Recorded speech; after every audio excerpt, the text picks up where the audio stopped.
Halo Studio Lovers. Seakan lupa bahwa ada hukum yang bakalan menjerat.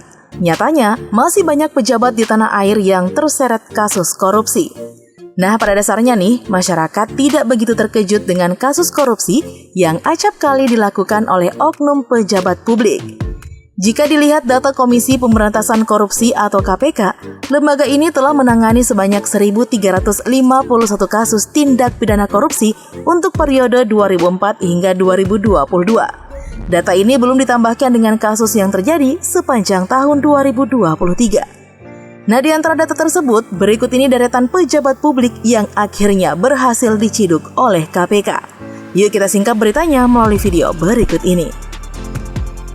Tapi nih, sebelumnya seperti biasa, jangan lupa ya untuk menekan tombol subscribe dan aktifkan juga lonceng notifikasinya agar kamu tidak ketinggalan info terbaru dari Studio Langit.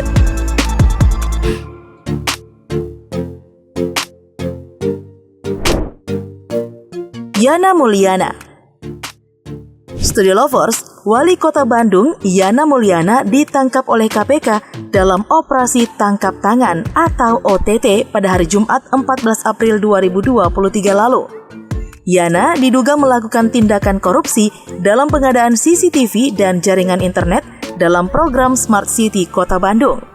Nah, penangkapan tersebut berlangsung 4 hari menjelang 1 tahun kepemimpinan Yana Mulyana sebagai Wali Kota Bandung. Sebelumnya, Yana Mulyana menjabat sebagai Wakil Wali Kota Bandung, kemudian akhirnya menjadi Wali Kota menggantikan Odet Muhammad Daniel karena meninggal dunia pada tahun 2021 untuk sisa jabatan 2018 hingga 2023. Masa jabatan Yana pun harus berakhir setelah ditetapkan menjadi tersangka kasus korupsi oleh KPK. Dengan tertangkapnya Yana Mulyana di Studio Lovers, daftar pemimpin daerah di Jawa Barat yang terjerat OTT KPK pun semakin bertambah.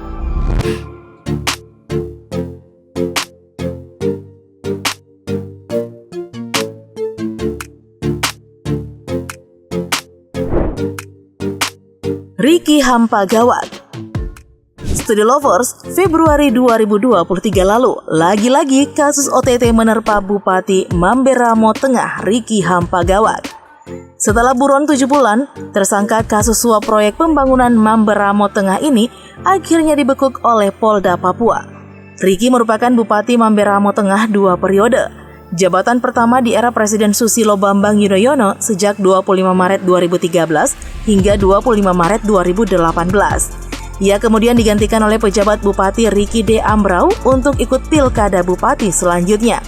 Ia pun terpilih kembali dan dilantik oleh Gubernur Papua nonaktif Lukas NMB pada tanggal 24 September 2018. Ricky hampa gawat diduga menerima uang suap senilai 24,5 miliar rupiah dari sejumlah proyek pembangunan infrastruktur di Mamberamo Tengah, Papua.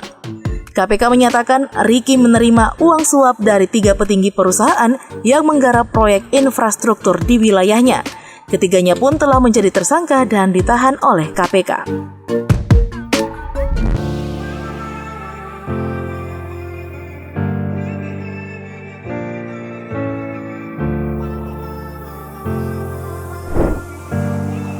Lukas NMB.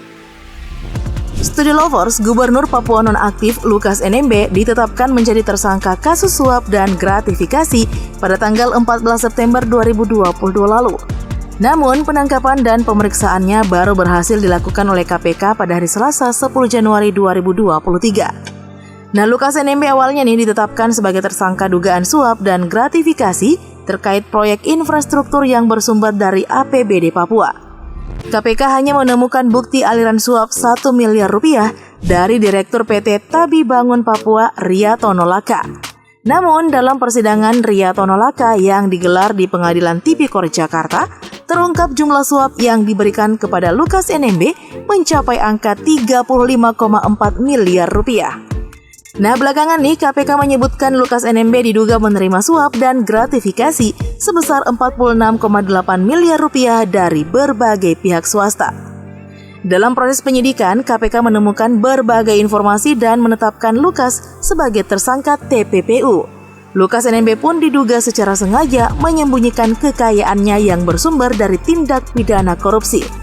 Hukumannya harus berat nih Studio Lovers kalau seperti ini.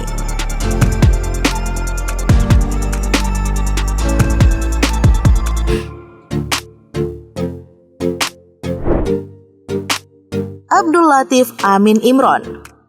Studi Lovers, 7 Desember 2022 lalu, Abdul Latif Amin Imron atau yang akrab disapa Relatif, Bupati Bangkalan periode 2018 hingga 2023 ditangkap KPK sebagai tersangka kasus suap hasil asesmen lelang jabatan. KPK juga menduga Relatif terlibat dugaan korupsi pengadaan barang dan jasa. Nah, Relatif ini Studi Lovers, adik dari Fuad Amin Imron, mantan Bupati Bangkalan yang menjabat pada periode 2003 hingga 2013. Fuad Amin adalah narapidana kasus suap dan pencucian uang. Namun, sudah meninggal pada September 2019 lalu pada usia 71 tahun. Relatif ini tidak berkaca pada kejadian yang dilakukan oleh kakaknya ya, Studi Lovers. Malahan meneruskan jejak buruk sang kakak. Wah, ampun deh.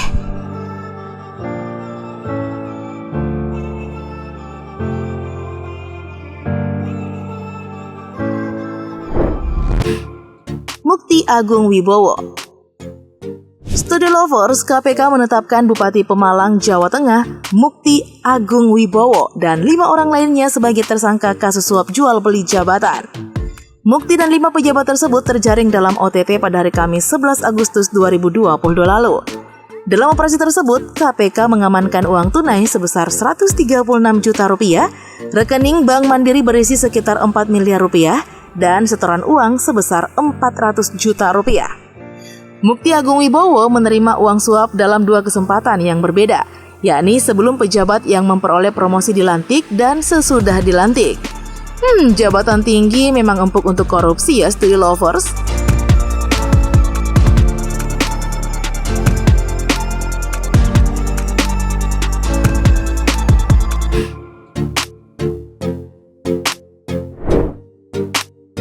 Ade Yasin. Studi Lovers, Bupati Bogor periode 2018 hingga 2022, Ade Yasin, yang tidak lain adalah adik dari Rahmat Yasin, mantan Bupati Bogor yang pernah menjadi tersangka korupsi, ternyata jejak langkahnya juga diikuti oleh Ade Yasin untuk diciduk KPK pada tanggal 28 April 2022 lalu. Nah, Ade Yasin terlibat kasus suap pengurusan audit laporan keuangan terhadap pegawai BPK RI Perwakilan Jabar tahun anggaran 2021 lalu. Nah, usaha KPK menggiring Ade Yasin mengenakan rompi orange berawal dari OTT di Kabupaten Bogor sejak 26 April sampai 27 April 2022 pagi. Selain Bupati Ade Yasin, tim penindakan KPK juga turut menangkap pihak BPK Jabar. Dalam kegiatan OTT ini, Studi Lovers, KPK mengamankan bukti uang dalam pecahan rupiah dengan total 1,024 miliar rupiah. Jiwa korupsinya memang mendarah daging dalam keluarga ya, Studi Lovers.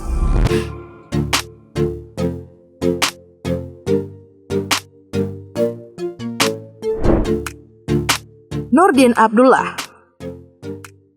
Studi Lovers, terakhir nih ada nama Nurdin Abdullah. Ia adalah profesor pertama di Sulawesi Selatan yang menjabat sebagai gubernur untuk masa jabatan 2018 hingga 2023. Namun, Nurdin Abdullah tidak menyelesaikan masa jabatannya karena ia terjaring dalam rangkaian OTT KPK pada Februari 2021 lalu. Nah, Nurdin Abdullah kemudian didakwa menerima suap sebesar 150.000 dolar Singapura dan 2,5 miliar rupiah dan gratifikasi sekitar 13 miliar rupiah dari sejumlah kontraktor berkepentingan proyek di lingkup Pemprov Sulsel. Padahal nih, Profesor Nurdin sendiri, Studi Lovers, selalu dielu-elukan anti korupsi. Malahan terbukti sebagai koruptor.